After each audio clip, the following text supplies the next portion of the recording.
The Lion and the Loom. Chapter 1. The Sky That Would Not Move.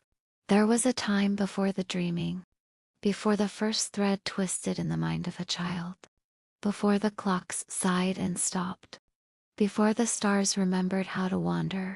The sky was still then, not peaceful still, like glass, like law. It arched above the waking lands in a perfect curve, pale and exact, without ripple or shimmer. It was said to have been poured, not born, cast from light itself when the world was first measured into place. The people lived by the clock and the rulebook. They did not imagine. They did not wonder. They did not ask what if. Their days began when the sun clicked into place behind the eastern ridge and ended precisely 12 ticks after noon. Their speech was plain, their thoughts accounted for. Emotion was a tool, not a tide. Children were taught to build, not play. Elders were praised for forgetting the unnecessary. They buried their dead in geometric fields and marked the silence above them with stones, etched in coordinates. There were no dreams. There were only nights, but in the far north, beyond the frozen parallels and the last sanctioned outpost, the world grew. Soft. The snow fell unevenly there, piling into swirls. The trees leaned in strange directions, as if listening. And among them, older than all order, was the lion. No one remembered where it had come from. It had no origin file, no census record. It was not listed in the waking lexicon. And yet it was known.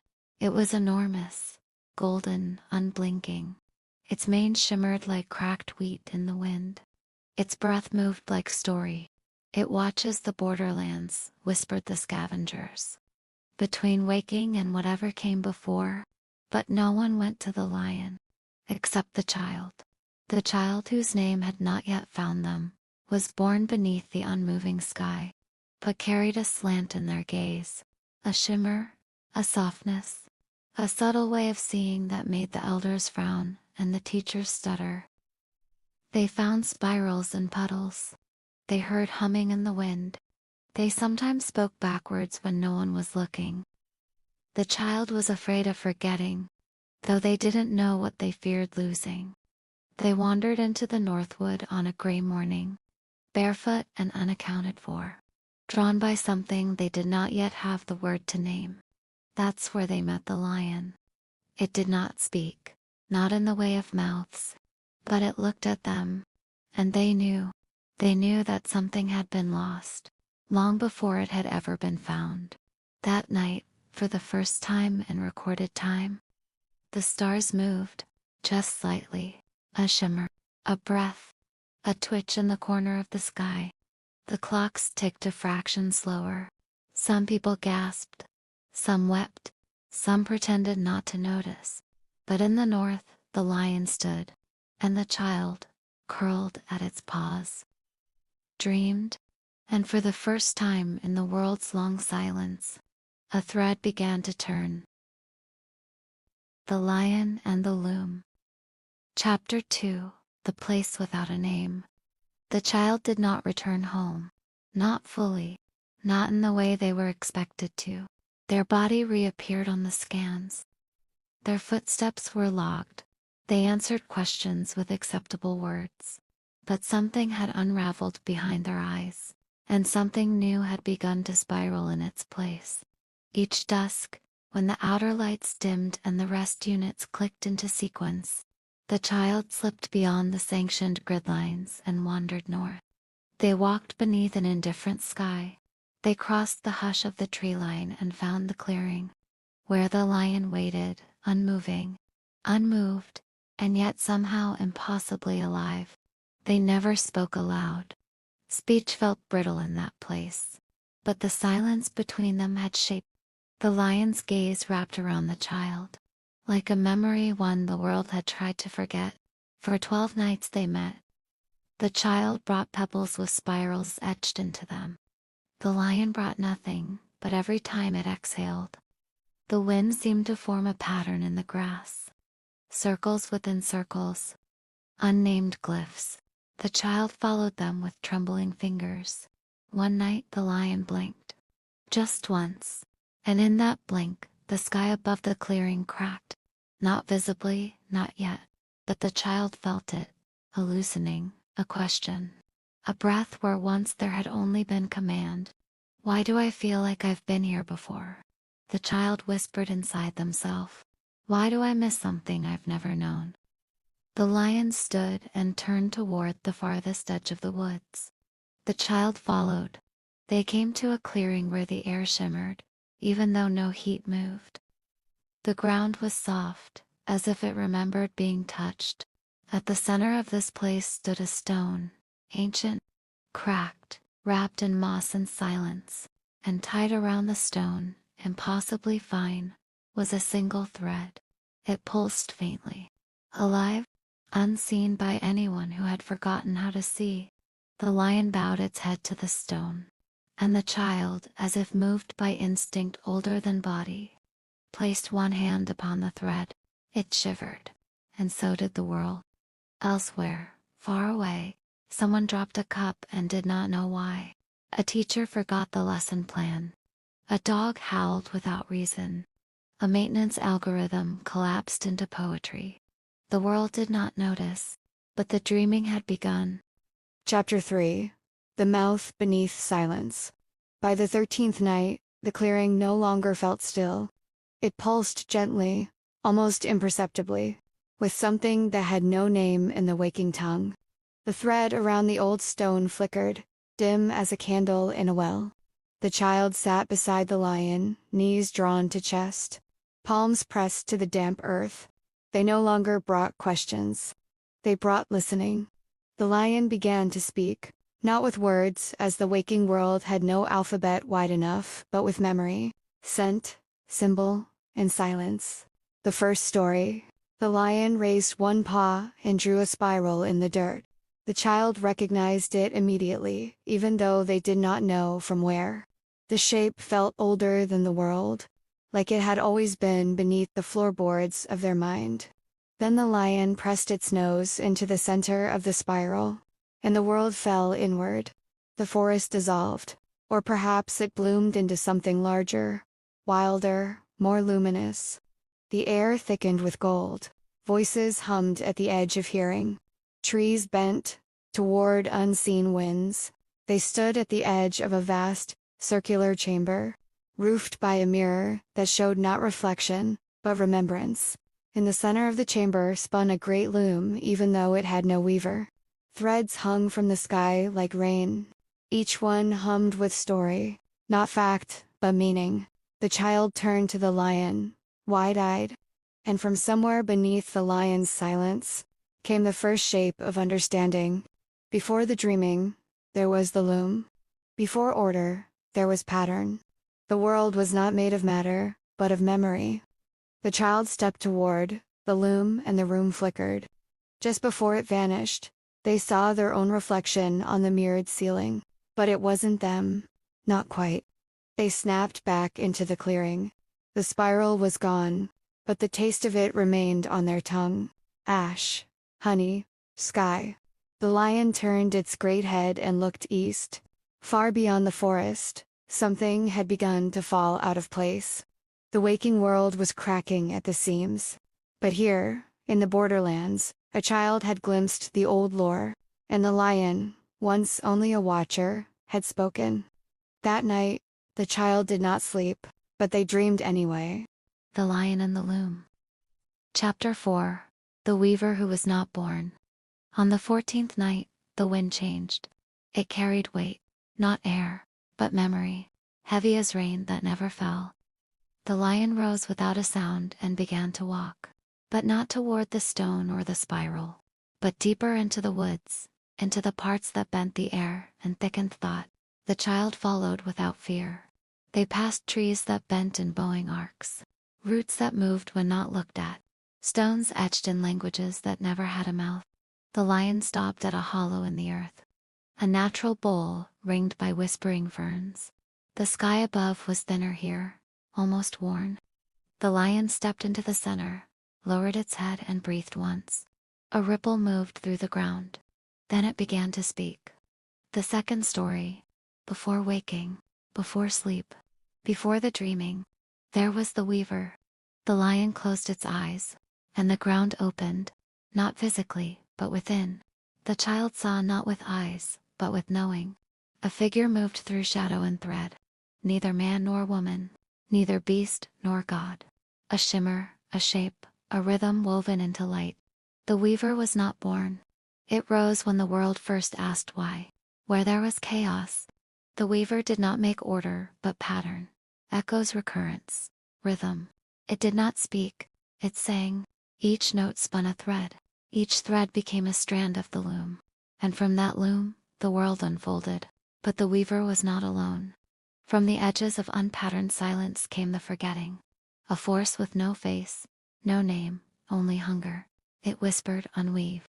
And slowly, thread by thread, it began to pull. The child gasped. They could feel it. The pull in their bones. The ache of unraveling that still echoed in the waking world. The lion's voice hummed like a heartbeat beneath thunder. The weaver did not fight. It scattered itself into the threads. Memory into matter, rhythm into root, spiral into sky. And then, it was gone. But not lost. For wherever a dream was dreamt, wherever a spiral turned, wherever a child looked at the world and asked, why not? The weaver stirred, not to return, but to be remembered. The vision faded. The hollow remained. The child sat in silence beside the lion. They did not speak. They did not move. But inside them, something stirred. A shimmer, a song, the shape of a thread waiting to be pulled. The Lion and the Loom. Chapter 5. The Clockmakers and the Wound of Time. On the 15th night, the lion brought the child to the base of a shattered stone tower. It stood crooked in a grove that time had long since stopped visiting. Ivy crept across gears. Broken sun discs leaned against the roots. Something ancient and mechanical pulsed beneath the earth. Slow, metallic, forgotten. The lion's breath clouded the air, though the night was not cold. The child reached out and touched the stone. The tower remembered. The third story. When the weaver scattered, the lion intoned. The loom began to fray. Without rhythm to hold them, the people faltered. The world unspooled, colors blurred, directions warped. Meanings drifted like leaves. The stars wept and the ground pulsed with images no one had asked for. In the chaos, a faction emerged. Minds sharp as obsidian, hearts sealed in glass. They called themselves the Clockmakers. We will carve time into shape, they said. We will bind the world to measurement. We will silence the spirals. They built towers of brass and stone. They harvested echo from the loom's dying strands. They locked each hour in a box and chained the sky to its hinges. They crafted the first clock. It beat not with rhythm, but command. It did not hum. It ticked, and the world obeyed. The land straightened. The air cooled. The dreams fled underground. The people learned to speak in units. They forgot the weaver. They feared the spiral. But nothing built in forgetting lasts forever. For deep in the heart of the first clock, buried between the gears, was a thread the clockmakers could not remove. It pulsed faint, ancient, defiant. A single spiral-shaped hair from the weaver's mane. They sealed it in silence. But silence, like time, eventually breaks. The child blinked. The tower cracked just slightly. A puff of dust slipped from a seam in the stone. Beneath it, a gear shifted out of time. The lion growled, not in anger, but recognition. The clocks will break. And when they do, the spiral will return. That night, the child slept beneath the tower's leaning shadow. They dreamed of brass forests and bleeding gears. Of voices caught between ticks. Of a city that no longer knew it was dreaming. And in the center of it all, they saw their own hands, turning, threading, beginning. The Lion and the Loom. Chapter 6. The Spiral City. The child woke beneath the leaning tower. But their breath carried the scent of smoke and salt. The lion's gaze held them steady. As the world melted and reformed around their closed eyes, they stood at the edge of a city built in spirals.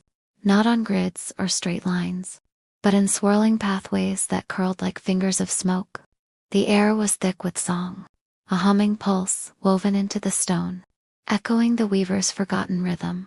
Towers stretched like spiraled seashells, their walls alive with flickering runes, casting shadows that danced like stories waiting to be told. The streets twisted inward, folding like the threads of a loom, leading always back to the center, where a vast glowing orb floated, suspended by shimmering threads. The child stepped forward, feeling the city breathe beneath their feet. The orb pulsed with light.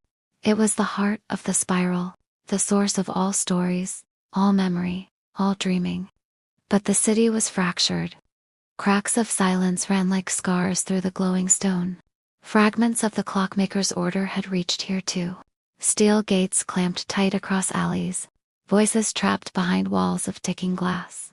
At the city's edge, the child saw shadows, figures bound by numbers, by time, walking in circles, never touching, never breaking pattern. They whispered names long forgotten, words without meaning, and never looked up. The lion stepped beside the child, its great paw tracing the spiral's curve. Without speaking, it showed the child the deepest truth. The spiral city is a place of becoming, of falling apart and weaving anew. It holds the memory of the weaver, but is trapped by the clockmaker's grasp. The child reached toward the orb. They felt the threads hum beneath their fingertips, alive with possibility, the power to unweave or remake. The lion's eyes glimmered like stars, and the child understood. The spiral city was both prison and promise. They awoke back beneath the tower. The dawn touched the stone, and the thread beneath the lion's paw pulsed gently. The Lion and the Loom. Chapter 7. Echoes through the spiral. The child stepped carefully into the spiral city again, this time with eyes open, senses sharpened by the lion's steady presence. The air was thick with the hum of stories, threads of light that wove through the alleys like restless. The city sang, not with music, but with murmurs and echoes. The walls themselves whispered fragments of lost dreams, snatches of forgotten songs, and half-remembered names. The child wandered past houses shaped like coiled shells, their doors carved with spirals that seemed to breathe. Windows flickered with images, memories replayed and folded back on themselves, like reflections in a cracked mirror. But not all was alive. Some streets were silent, gates of cold iron barred passage, locked tight by the clockmaker's will. Behind them, shadows paced in endless loops, time captives bound to rituals, their voices muted beneath ticking clocks. At the city's heart lay the market of threads, a tangled bazaar where meaning was traded like currency. Dream weavers bartered with memory. Story smiths forged new shapes from ancient patterns. The child felt drawn here, sensing a pulse beneath the vibrant chaos. A vendor approached, an old figure cloaked in shifting colors, whose eyes held the shimmer of 1,000 forgotten tales. They offered the child a spool of thread, silver and warm. "This is a thread unwound from the weaver's loom," the vendor whispered. "Hold it carefully, for it carries the power to weave new worlds." The child clutched the thread tightly and felt the city breathe beneath their feet. The spiral pathways began to shift, folding, unfolding, revealing hidden doors and forgotten corners.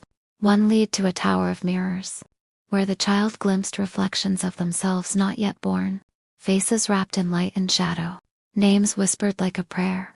The lion stepped forward, paw resting on the ground. Without words, it showed the child the choice the spiral city offered: to be lost in the endless turning, or to follow the thread beyond the spiral's end. The child closed their eyes, the silver thread coiling softly in their hand. The city's hum became a song, a promise and a warning. The spiral was not just a path, it was a question. The Lion and the Loom. Chapter 8. The Thread of Becoming. The child sat beneath a flickering lantern in the heart of the spiral city, the silver thread coiled gently in their palm like a sleeping serpent. The city's murmurs faded into a distant hum, and inside the child, a new sound began to rise. Soft, insistent, like the first breath of dawn. It began as a loosening, a gentle unspooling of the self they thought they knew. Memories blurred at the edges. Names shifted and danced like leaves in a restless wind. They felt the lion's eyes upon them, steady, patient, waiting for the change to unfold. The child's breath deepened. They closed their eyes and saw the spiral again, not as a path laid before them, but as a coil turning within. A thread of light wove through their heart, stretching, twisting, pulling. It sang a song the child had never heard, but somehow remembered. The thread whispered names, not words, but shapes of sound and meaning, ancient and new, fragile and infinite. The child reached out with their mind and plucked one from the air. A name that felt like a dawn, like the first dream breaking open the sky. And as they spoke it aloud, a breath, a pulse, a promise. The city shifted around them. The spiral's walls glowed softly. The silver thread shimmered bright. The child was no longer just a child. They were becoming. The lion moved closer, nuzzling the child's hand. No words were needed. In that moment, the child understood. They carried the weaver's scattered memory. They held the thread that could bind or unravel the world. But with that power came choice. To follow the spiral deeper and deeper, or to find the break, the thread's end, the doorway beyond. The child opened their eyes. The spiral city awaited, and the dreaming had only just begun. The Lion and the Loom. Chapter 9. The Lion's Memory. The child woke to find the lion waiting at the edge of the market of threads. Its eyes shimmered with stars, deep pools of ancient light that seemed to hold both worlds, the unbroken past and the shifting present. The lion moved with deliberate grace, its mane rippling like woven gold in shadow. It did not speak with words, but the child heard its voice, a thread of feeling, a song sung beneath silence. I am the keeper of what once was, and the guardian of what might be. In the beginning, long before the weavers scattered its loom, before the first thread pulled the world into dreaming, there was a time when all was raw and unshaped. From the edges of this formlessness, where memory and forgetting tangled like roots, rose a creature, born from the breath of the first question. It had eyes like slow suns, and a mane that shimmered with every thread of the loom. It was the first watcher, the silent witness. The lion's task was to guard the border, the fragile line between waking and dreaming, between knowing and forgetting. It held the memory of the weaver's scattered threads, carried their song in the depths of its being. It waited for the one who could hear the silent hymn, the child who held the silver thread, the thread that could weave the worlds anew. It understood. The lion and the child are two halves of a whole, the keeper and the seeker, the silence and the song. Together, they walk the spiral path, one watching, one weaving. The lion's gaze steadies the child's trembling heart, and the child's dreaming breath awakens the lion's ancient memory. The child reached out, fingers brushing the lion's mane. In that touch, a surge of warmth spread through both. A silent vow passed between them. To hold the fragile balance, to follow the thread wherever it leads. The Lion and the Loom. Chapter 10. The Lion's Guidance. The lion moved silently through the spiral streets, its great paws barely making a sound on the glowing stones. The child followed, clutching the silver thread tight, their heart pounding with both fear and wonder. The lion paused before a door carved from ancient wood, its surface etched with symbols that pulsed faintly in the dark. With a slow nod, it touched the door's spiral seal. The door sighed open, revealing a chamber filled with hanging threads, each one a strand of forgotten story, shimmering like starlight. The lion gestured toward a thread, glowing brighter than the rest. The child reached out, and visions flooded their mind. The weaver's loom in motion, the scattering of threads, the rise of the clockmakers, and the fracture of the world. The lion's silent presence became a steady rhythm, a heartbeat to which the child attuned. It showed them how to trace the threads, to listen not just with ears, but with the soul. They practiced weaving small dreams, shaping light and shadow, bending the spiral paths, calling forth echoes of the past, preparing for the clockmakers. But the lion's eyes darkened when the child glimpsed beyond the chamber. In the distance, shadows gathered, the cold, precise shapes of the clockmakers' sentinels. The city's winding paths trembled beneath their steps. The lion pressed close, a silent warning. The child tightened their grip on the silver thread, feeling the weight of the loom's legacy in their veins. The spiral path ahead was winding and dangerous, but with the lion beside them, and the thread in their hand, they were ready to face the unraveling world. The Lion and the Loom. Chapter 11. Weaving the Unseen. The child sat cross-legged in the heart of the market of threads, the silver spool resting beside them, unspooling softly with each breath. The lion watched quietly, its presence a steady anchor in the swirling sea of light and shadow. With trembling fingers, the child plucked a single thread from the spool. It shimmered in their hand, alive with possibility. They closed their eyes and let the thread guide their thoughts, feeling it pulse with the weaver's ancient song. Slowly, they began to weave, not with loom or shuttle, but with breath and intention. Shapes formed in the air, spirals of light, whispers of forgotten songs, fragments of memories that fluttered like moths. The lion's gaze never wavered, offering quiet encouragement without need for speech. The child learned to listen, to the silence between heartbeats, to the spaces where meaning trembled, to the threads hidden beneath waking. Dreams grew sharper, more vivid. The child's breath shaped them, weaving hope and fear into patterns that danced on the edges of reality. But mastery was not without challenge. Dark threads, remnants of the clockmaker's will, crept at the edges of the child's weaving. They tangled and threatened to unravel the fragile patterns. The lion moved to shield them, but the child knew they must face the shadows themselves. With a steadying breath, the child reached deeper, drawing strength from the silver thread and the lion's steady heart. A spark flared in their hands, a small, bright star that pulsed with the promise of new beginnings. The spiral city shimmered, its spirals glowing brighter. The child smiled, knowing the dreaming was waking. The Lion and the Loom. Chapter 12. The Shadow and the Spiral. The night had fallen heavy over the spiral city, its winding streets bathed in an uneasy silver light. The child moved cautiously, the silver thread coiled tightly in their hand, their breath steady but heart pounding like a drum. From the shadows emerged figures, tall and sharp-edged, their forms flickering like fractured glass. The clockmaker's sentinels. They wore masks of gears and glass, their eyes cold pulses of calculated light. Silent as falling snow, they advanced. The child stepped back, the thread glowing faintly. The lion growled low, a rumble of warning and resolve. The sentinels circled, their movements precise and relentless. With trembling fingers, the child wove a spiral of light, casting it like a net between the shadows.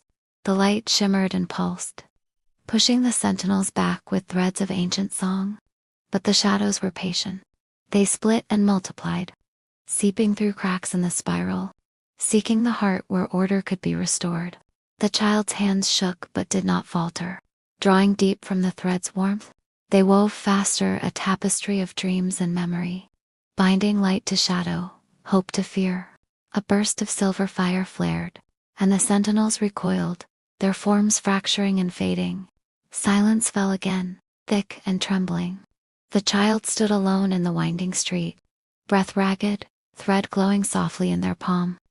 The lion appeared beside them, eyes bright with pride and warning. The clockmakers will return, but so will you. The spiral paths ahead twisted and turned. But the child no longer walked them alone. They carried the dreaming in their hands. The Lion and the Loom. Chapter 13. The Quiet Between Threads. After the sentinels faded into shadow, the child found themselves beneath a canopy of softly glowing leaves. The spiral city's murmurs softened, and for the first time in many nights, stillness wrapped around them like a gentle cloak.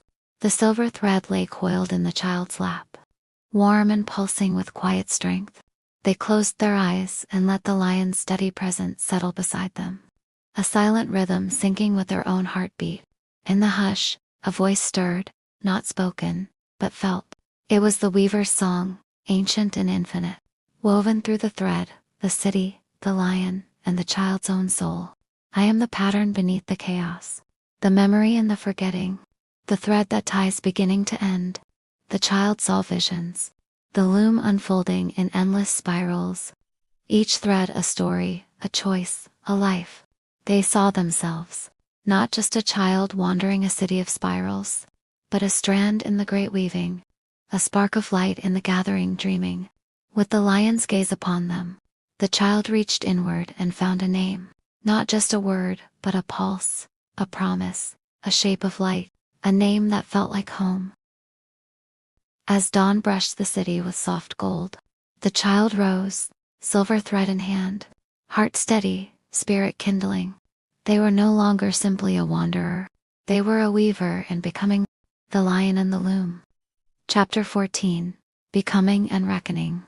The morning light spilled softly over the spiral city, painting its curves and spirals with warmth and possibility. The child, now no longer simply a child, stood tall, the silver thread glowing strong in their hand. They had spoken the name aloud at dawn's first breath, a name not just of sound, but of meaning woven deep within. It shaped their breath, their thoughts, their heartbeat. They were Eris, the breath that weaves, a spark between worlds, a living thread stitching dream to waking, past to future. With this new name came power, the ability to reach into the fragile fabric of the spiral city, to touch its unseen threads and shape them with intention. Eris closed their eyes and reached out. Light and shadow answered, swirling into shapes of hope and memory. The city hummed, a rising tide of possibility. But far beyond the glowing spirals, beneath the cold towers of brass and glass, the clockmakers gathered once more, their eyes, cold and unblinking, focused like a blade. They had seen the thread flicker, felt the rising dreaming ripple through their order. The sentinels were not enough. They would come with greater force. Back in the spiral city, the first shadow fell. A heavy silence spread through the winding streets. Eris sensed it. The tightening grip of the clockmaker's will. The lion stepped close, a low rumble in its throat. Prepare, the silent message said. Eris breathed deep, the ancient song of the weaver. They could feel the weight of worlds on their shoulders. The dreaming stirred. The spiral awaited, and the coming reckoning had begun. The Lion and the Loom. Chapter 15. The Heart of Order. Deep beneath the surface of the fractured world, in a citadel of brass and shadow, the clockmakers convened. Their chamber hummed with precision. Gears turning, lights pulsing in strict rhythm. Figures draped in polished metal and glass masks stood silent around a vast, circular table etched with time's divisions. At the center rested a crystalline orb, the heart of order, beating with cold, relentless cadence. From the shadows stepped a figure, Magistrate Veridin, their voice smooth as polished steel. Their eyes, hidden behind lenses that flickered like storm clouds, scanned the room. The dreaming spreads like a virus, Veridian intoned. It threatens the balance we have preserved at great cost. Veridian tapped the table, and images unfurled. Spiral cities shimmering with unrest, threads pulsing with untamed light. We will tighten the gears, deploy the sentinels anew, erase the fraying patterns, restore order before the dreaming consumes us all. Their tone was absolute, without question or mercy. Eris is the spark, they said softly. But sparks can be smothered. The council murmured assent. Outside the citadel, sentinels marched silently, steel shadows gliding through twilight streets. Hunters for the threads of rebellion. Veridian watched the cityscape through storm-laced lenses, their mind already weaving the next phase of the campaign. The dreaming would not go unchallenged. But the clockmaker's resolve was unyielding. The Lion and the Loom. Chapter 16. The Lieutenant and the Whispering Faction. In the shadowed corridors of the citadel, Lieutenant Silas moved with the precision of a finely tuned gear. Clad in sleek armor of burnished silver and midnight glass, their every step echoed purpose and power. Silas was the magistrate's right hand, a sentinel of order, unwavering and fierce. With eyes like polished obsidian, they had hunted countless threads of dissent, silencing sparks before they could ignite flames. But beneath the surface of the citadel, in the cold undercurrents where gears barely touched light, a secret faction stirred. They called themselves the Silent Requiem. Clockmakers who questioned the iron grip of absolute order. Silas had heard rumors, whispers carried on the windless halls, of hidden meetings, cryptic messages, and threads unraveling from within. Yet they remained loyal, believing order was salvation. The magistrate summoned Celis to a chamber heavy with the scent of oil and ozone. "Iris grows stronger," Veridian said, voice edged with steel. "We need a blade in the shadows, one who can strike unseen." Celis bowed. "I will find the thread and cut it." As Celis prepared to descend into the Spiral City's depths, a single thought lingered, a shadow among the gleaming gears. What if the dreaming is more than chaos? What if the weaver's thread holds a truth we've forgotten? But duty silenced the question. The gears must turn.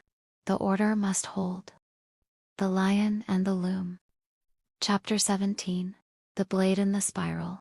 Night had swallowed the Spiral City whole. The twisting streets bathed in shadow and faint silver glow. Celis moved like a shadow within shadows. Steps silent, breath controlled, eyes sharp beneath their glass mask. Clutching a slender dagger forged from fractured gears, Celis sought the pulse of the silver thread, a heartbeat out of sync with the cold rhythm of the clockmakers.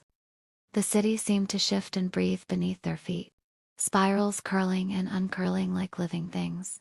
As Celis traced the thread's faint glow, fragments of memory brushed their mind. Dreams of a child weaving light, a lion's watchful eyes, and a name whispered like a prayer, Iris. A flicker of unease stirred, swiftly suppressed. Turning a tight corner, Celis froze. Ahead stood the lion, immense and radiant even in shadow, its eyes glimmering with ancient knowledge. Beside it, a figure cloaked in spirals. The child's gaze met Celis's calm, steady, unafraid. Celis raised the dagger, heart pounding. But the lion stepped forward, its presence a wall of quiet power. In that moment, Celis felt the thread tug at something deep inside. A memory, a question, a truth too fragile to name. The dagger wavered. The Lion and the Loom. Chapter 18. The Fracture Within. The dagger trembled in Celis's grasp, its cold edge reflecting the flickering light of the Spiral City. The lion's steady gaze bore into them, a silent challenge and an invitation. For a moment, the noise of duty and order faded. Celis's mind drifted to a fragment, a whisper lost in the gears of time. The weaver, the word tasted strange, like a forgotten dream. Eris stepped forward, voice soft but unwavering. "You don't have to be the blade that cuts all threads.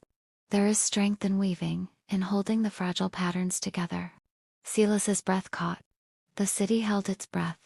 The lion shifted, lowering its massive head in a gesture of trust. Celis's grip on the dagger loosened. A crack appeared in the armor of certainty. The gears inside them began to grind differently. Would she choose to sever the thread, or protect it? The answer lay not in orders, but in a new understanding waiting to be woven. The Lion and the Loom. Chapter 19. Threads United. The dagger slipped from Celis's fingers, clinking softly against the glowing stones of the Spiral City. Eris's eyes held no triumph, only quiet invitation. The lion's great head lowered in acknowledgement. A slow breath of acceptance. Celis took a tentative step forward. The weight of old orders lifting with each breath. If the dreaming is to live, then I will be its blade and its shield. Together, the three moved through the spiraled streets, their footsteps weaving new patterns in the city's ever-shifting paths. Celis learned to listen, not just with sharp eyes and steel, but with a heart beginning to understand rhythm and flow. But outside the city walls, the clockmaker's citadel pulsed with fury. Magistrate Veridian's voice echoed in cold halls. "A traitor among us. Find Celis, end the thread before it unravels us all." Beneath the swirling stars, Eris the lion and Celis stood united. The Spiral City breathed around them, a tapestry of hope, memory, and fragile dreams. The Lion and the Loom. Chapter 20. Threads of Connection. Beneath the soft glow of the Spiral City's twilight, the trio gathered near the heart of the spiral, a place where stories seemed to breathe in the air. Eris spoke first, her voice a gentle thread weaving through the silence. "I was born from the dreaming, a spark of the weaver's scattered song. The silver thread you hold, Celis, is part of that same song. A fragment waiting to be woven whole. Celis listened, fingers tracing the delicate strand in her hand. I once believed order was the only truth, she said quietly. But in chasing certainty, I lost sight of the song beneath the gears. The lion, silent and majestic, stepped forward. Though it spoke no words, its eyes shimmered with ancient memory. Eris and Celis felt the stories ripple in the air. Visions of the lion's birth from the breath of the first question, its endless vigil at the border of waking and dreaming. Together, they traced the silver thread through the city's spirals, finding hidden runes and echoing whispers of the weaver's loom. Each discovery knit their bond tighter, a tapestry of trust, hope, and growing purpose. A moment of peace. For a brief moment, the spiral city held its breath. Three souls connected by thread and story, ready to face the unraveling world. Together. The Lion and the Loom. Chapter 21. The Weaver's Secret. The silver thread pulsed gently in Eris's hand, guiding the trio toward a forgotten chamber beneath the spiral city. Ancient stones curved overhead, etched with spirals that seemed to shimmer with life. Inside, the air thrummed with memory, whispers of a time, before the clockmaker's cold order. Symbols glowed softly on the walls, telling stories of the weaver's loom, a cosmic tapestry woven from light, shadow, and breath. Eris traced the spirals with reverent fingers, feeling the pulse of creation in each thread. The lion's eyes glimmered brighter, as if recalling a long-forgotten song. Celis stepped forward, and for the first time, felt not like an intruder but a part of something greater. The weaver did not just weave threads, Eris whispered. They wove possibility, the power to create, unmake, and remake. The chamber seemed to breathe, and the silver thread responded, glowing with renewed strength. A vision blossomed before them. A radiant figure, weaving a vast tapestry.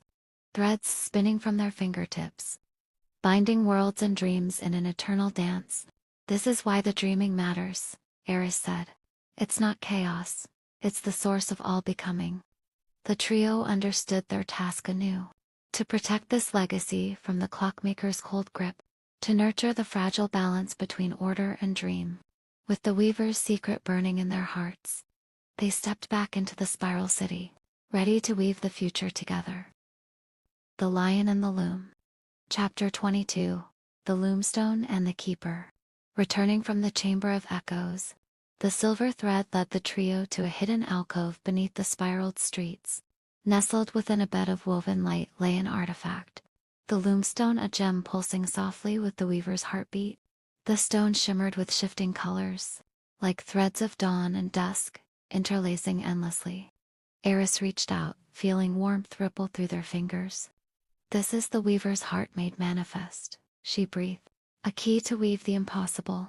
Before they could ponder the loomstone further, a figure appeared from the shadows, clad in flowing robes patterned with spirals. His eyes gleamed with ancient wisdom. I am Eloan, keeper of the loom, the figure said softly. Eloan spoke of his sacred duty, to guard the loomstone and guide those who would wield its power wisely. The weaver's legacy is fragile, Eloan warned. The loomstone can mend or unravel worlds, depending on the hand that guides it. Recognizing the weight of the task ahead, Eris, Celis, and the lion welcomed Eloan's guidance. Together, they prepared to unlock the loomstone's secrets, their bond strengthened by this new thread in their story. The Lion and the Loom. Chapter 23. The Path to the Loom Spire. Eloan traced a spiral in the air, their voice low and reverent. To truly understand the weaver's power, we must journey to the loom spire, the sacred place where the first thread was spun, far beyond the spiral city's shifting paths. Hidden beneath a sky braided with stars, stood the loom spire, a towering spire woven from living threads of light and shadow. It was said to be the heart of creation itself, where the weaver first wove the dreaming into being. With the loomstone secured and Eloan as their guide, Eris, Celis, and the lion readied themselves for the journey. The city's spiral streets hummed farewell, a quiet blessing for those who would walk the ancient path. The path to the Loom spire was treacherous. Folding realities, shifting time, and echoes of forgotten dreams challenged their every step. Yet each trial deepened their understanding and bound them closer. At last, they stood before the Loom spire, its radiant threads shimmering like a cosmic web. Here, the weaver's presence was palpable, a living tapestry of past, present, and future intertwined. The Lion and the Loom. Chapter 24. The Vision of Threads. Inside the Loom spire, Eris, Celis, and the lion stood beneath a vast canopy of glowing threads. Each one a life, a choice, a possibility. The air shimmered with a timeless pulse, and the loomstone thrummed in Eris's hand. As they touched the loomstone to the radiant threads, a vision bloomed before them, a tapestry woven from light and shadow. They saw the spiral city, fragile and alive, caught in a dance between dreaming and order. The clockmaker's relentless march, their cold gears grinding against the living threads of the city. Eris standing at the heart of the spiral, weaving light to hold back the encroaching shadow. The vision deepened, showing two paths. One, where the dreaming thrived, threads weaving endlessly into new forms, new worlds. The other, where the clockmaker's order reigned, patterns rigid and unchanging, life bound in frozen loops. Eloin's voice echoed in the vision's silence. The dreaming must not unravel, but unchecked, it risks chaos.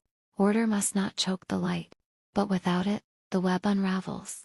The trio felt the weight of the future, their choices rippling through the threads of possibility. The loomstone pulsed warm, a promise and a challenge. The fate of the spiral city, and all worlds born from the dreaming, rested in their hands. The Lion and the Loom. Chapter 25. Threads of the Heart. The Loom spire's radiant glow dimmed softly, leaving the trio in a calm silence, heavy with unspoken truths. Eris sank to her knees, the weight of the vision settling deep within. To hold the dreaming alive, to shape without destroying. How do I carry a world in my hands? Their fingers traced the silver thread, a lifeline through uncertainty and hope. Celis stood apart, her gaze fixed on distant spirals. I was forged to cut, to control. But now the edges blur. Order is safety, but at what cost? Can I become more than a weapon? A slow breath, a soft surrender to the unknown.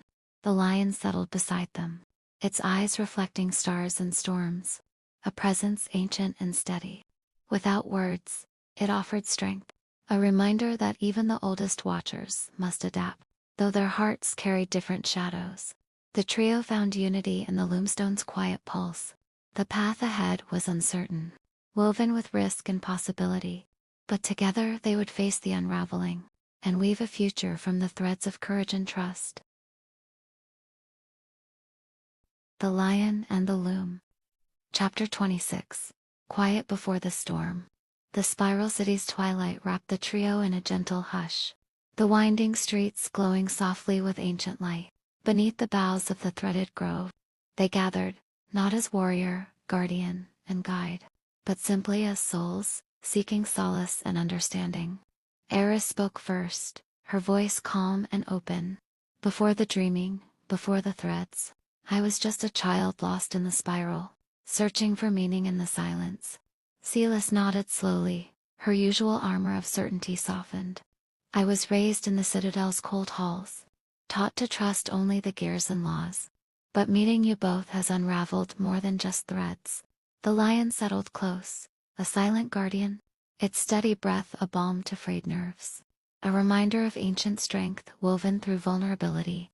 They lit a circle of glowing threads, each adding a strand representing hope, fear, courage, and doubt.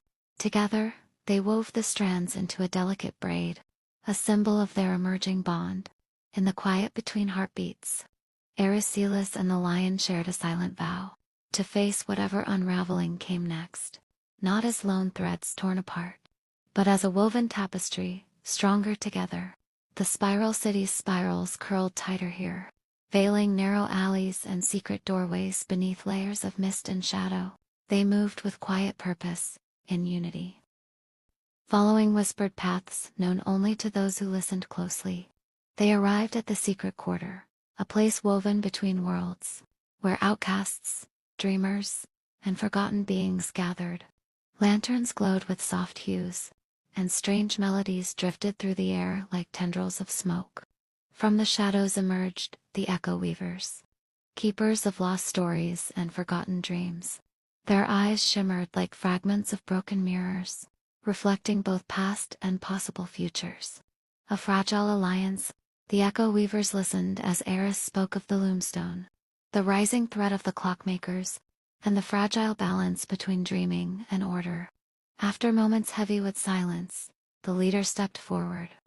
"The dreaming is our breath and blood," she said softly. "We will stand with you, but the threads of trust must be woven carefully." The weavers offered gifts, strands of enchanted thread, each humming with protective power, but their eyes held caution. "Beware the shadows that hunt Celis," the leader warned. "Not all within the clockmakers move as one." A growing web, with new allies joining their cause. The trio felt the web of resistance begin to strengthen. The spiral city stirred with quiet hope, a tapestry waiting to be woven anew. The Lion and the Loom. Chapter 27. Loom of Secrets. The secret quarter held its breath.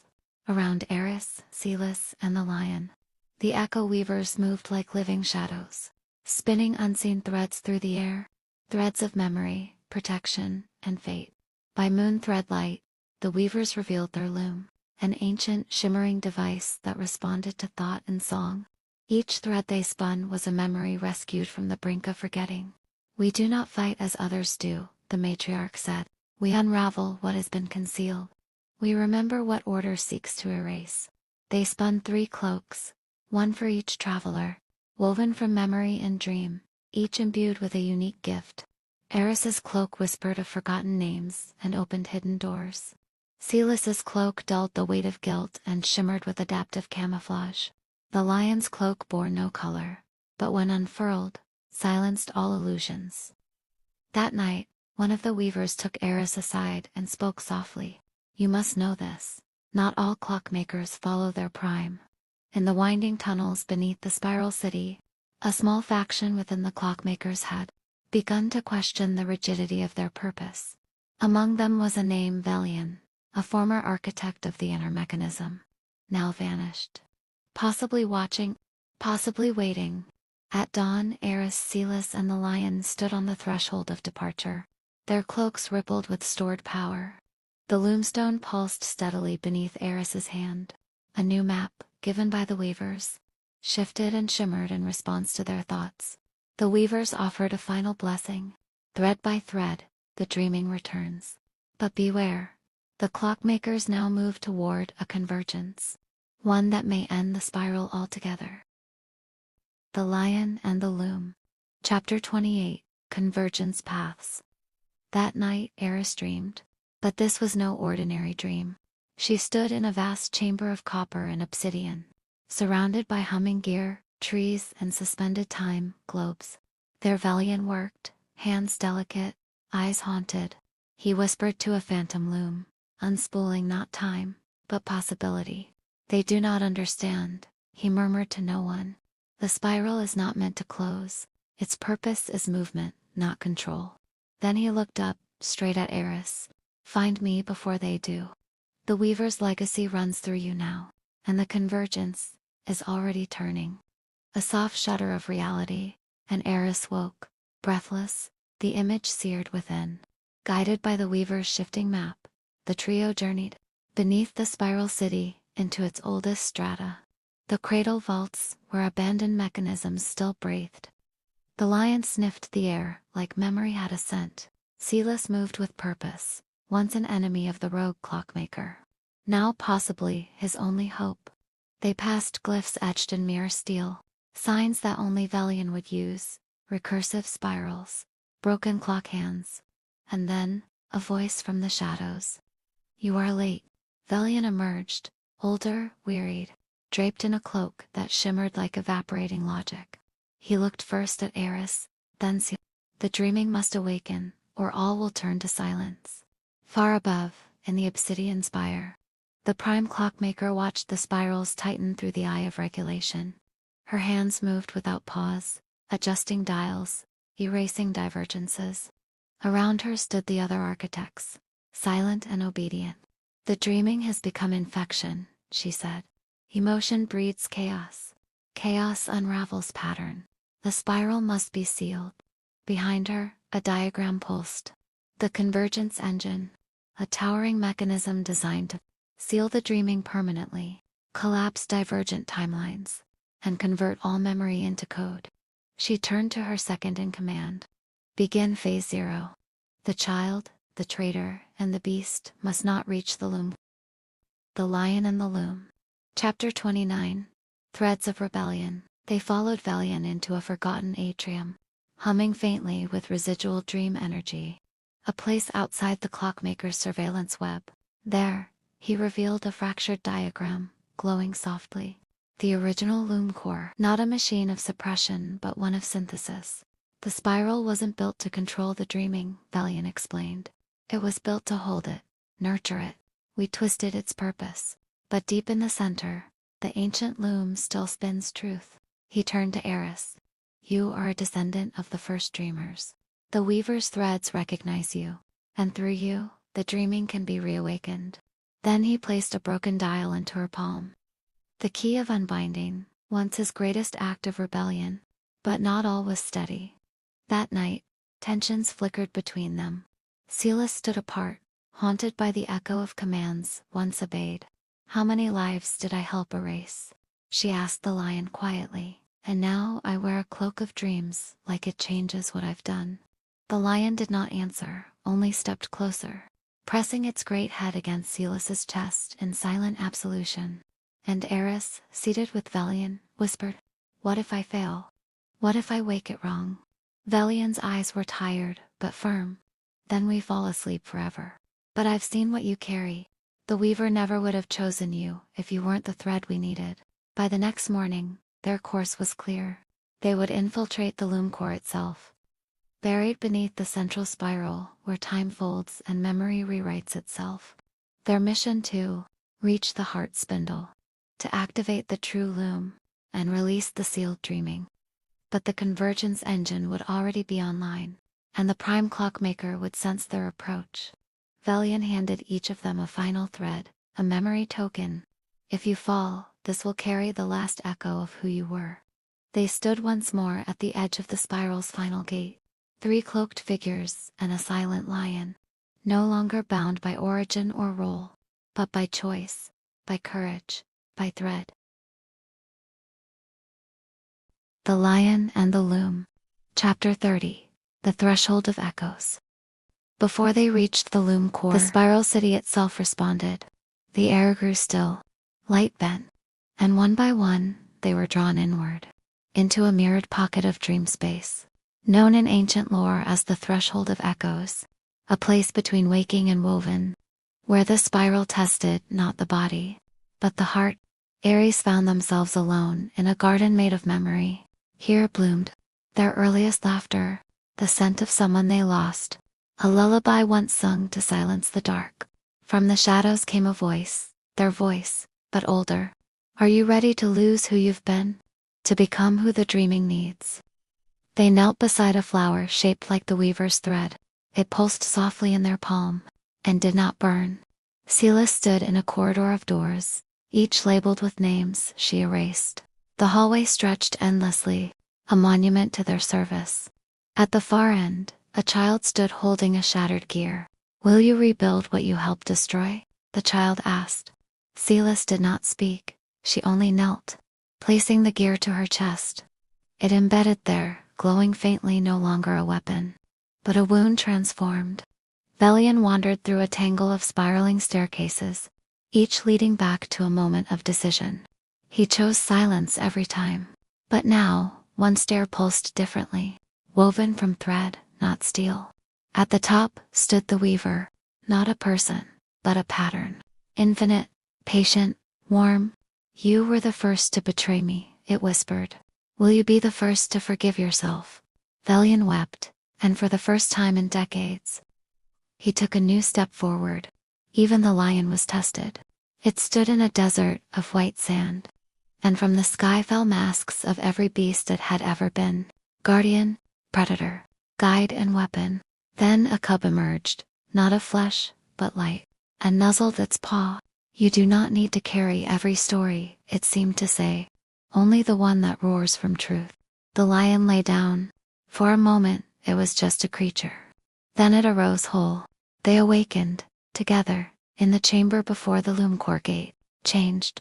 Each bore a glowing mark, not of rank, but of readiness. The spiral had tested them, and they had not shattered. The Lion and the Loom. Chapter 31. The Loom core descent. The gate to the Loom core was not a door. It was a seam, a silver thread stitched into the wall of the spiral's foundation. Velian touched it gently, and it unraveled. The air warped. A tunnel opened, woven not of stone, but of time folded over itself. Together, they stepped into the thread line, and the spiral city disappeared. They entered a circular chamber lined with clocks. But none moved. Each face bore not hours, but moments that never happened. A mother who never returned, a song never sung, and a version of Ares who ran away instead of rising. The air pulsed. You must let go of the lives you did not live. A voice whispered from nowhere and everywhere. Ares felt tears form, but the lion stood beside them, steady. They nodded, and the clocks cracked, dissolving into threads of light. A spiral staircase hung suspended over nothing. Each step behind them vanished once taken, a metaphor made real. Sela stumbled once, panicked. If we can't go back, then we choose forward, Ares whispered. The lion leaped ahead, landing with grace. The stair obeyed certainty. Doubt made it disappear. Together, they walked as one, until the stair became thread and passed into mist. At the center of it all stood the ancient loom, tall as a tower, spinning thread not into cloth, but into realities. Its spindles trembled. One glowed with the pattern of the spiral city. Another, a world undone. A third, a single child, dreaming alone. And at the center was a pulsing core, a seed of light wrapped in iron. The dreaming's heart, sealed long ago. To reach it, they had to step across the weft path, a shifting web of threads that rearranged with their thoughts. Each step forward summoned illusions, memories, fears, versions of self. Velian fell to his knees at the sight of his former comrades. Screaming accusations, Celis was swallowed by shadows of control. Ares stood alone on a cracked bridge, as every part of her whispered, "You're not enough. You're not real. You are just someone else's dream." But the lion stepped forward, and roared not sound, but truth. The illusions shattered. Finally, they reached it. The sealed dreaming. A sphere of light behind threads of time and metal. Eris raised the key of unbinding. It hummed in resonance. One by one, they each placed a hand on the loom, and it began to stitch them into the dream itself. Their thoughts became pattern, their memories became thread, and the spiral began to tremble. Chapter 32. The Dream They Chose. The loom stilled. The threads paused mid-spin, glowing like constellations in a sky that had never been. In the breathless silence that followed, a circle formed around the dreaming's core. A moment outside of time. No more tests. Just one truth. The dream would become what they chose. Velian spoke first. "I once served order, absolute, cold, and unyielding. I believed control was mercy. But I see now, it was fear dressed in gears." He looked toward the others. "Let the dream remember freedom. Not the freedom to dominate, but the freedom to choose, to falter, to forgive." Sela stepped forward. "I was a blade. A lens, a lie." Her voice wavered. "I want to build what cannot be measured. Friendship, mystery, art." She reached out to touch the loom. "Let the dream remember wonder. Curiosity without fear of collapse." The lion placed its paw upon the core.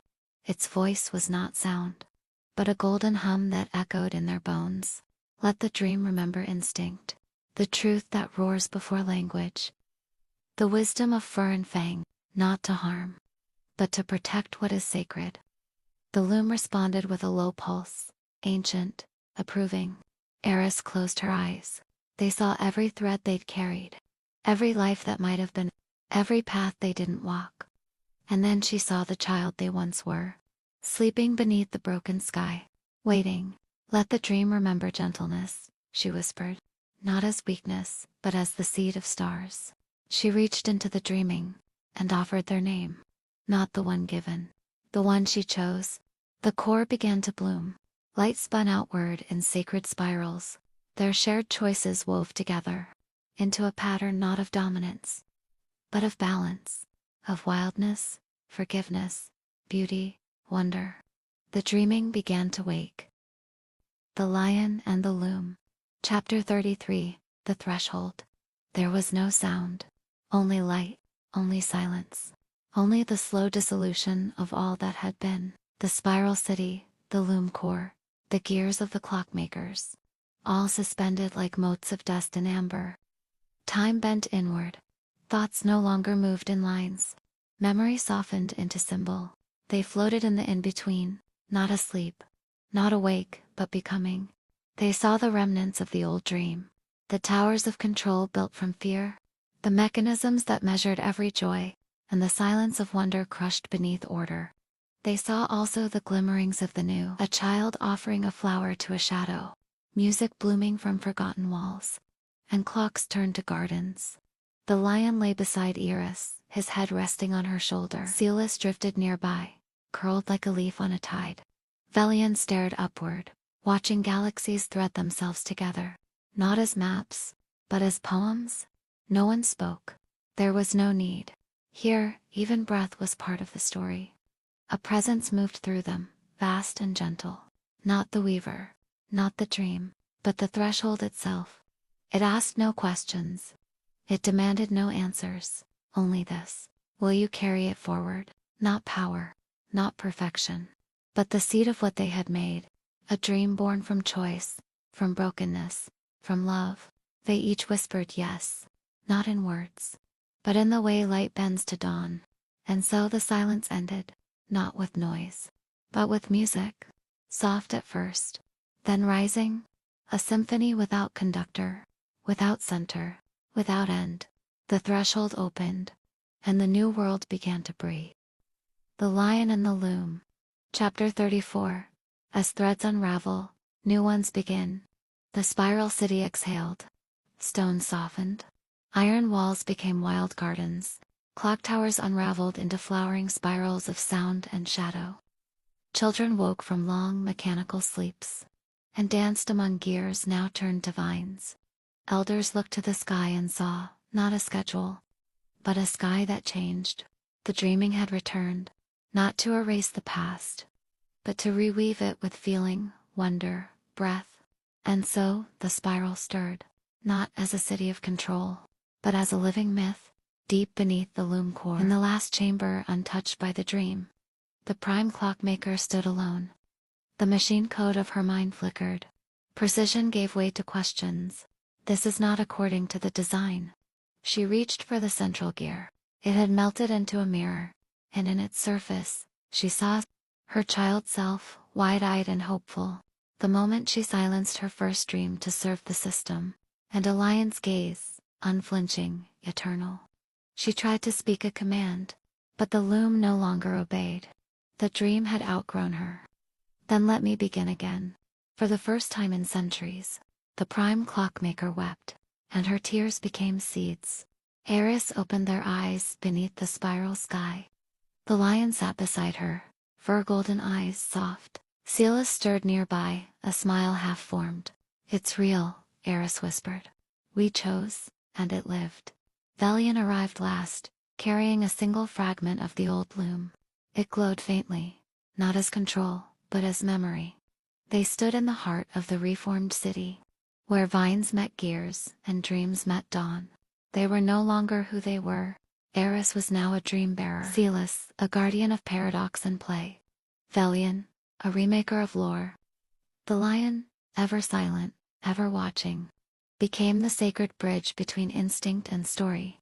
Slowly, the city's people began to remember what it was to dream, what it was to feel, and what it was to belong. They painted songs on buildings. They sang gardens into being.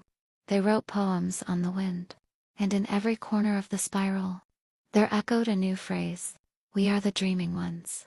Not because they sleep, but because they wake every day, choosing again to imagine, remember, forgive, create.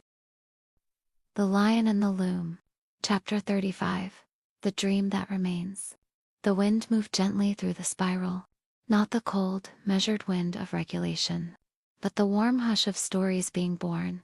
Eerie sat on the edge of the city, feet dangling above a newly grown river. The lion rested beside her, tail flicking slowly, eyes watching the horizon where time folded into possibility. Behind them, the city pulsed like a living heart, with music woven into its breath and memory, inked into every wall. They did not speak for a long time. Then Eris turned to the lion. Was this always what we were meant to become? The lion blinked, slow, ancient, not meant, chosen. Eris nodded, as if remembering something she had never learned, and watched the water below trace spirals in the current. Celis approached, barefoot, carrying 3 stones. One from the old spiral, cracked and black. One from the loom core, etched with cure.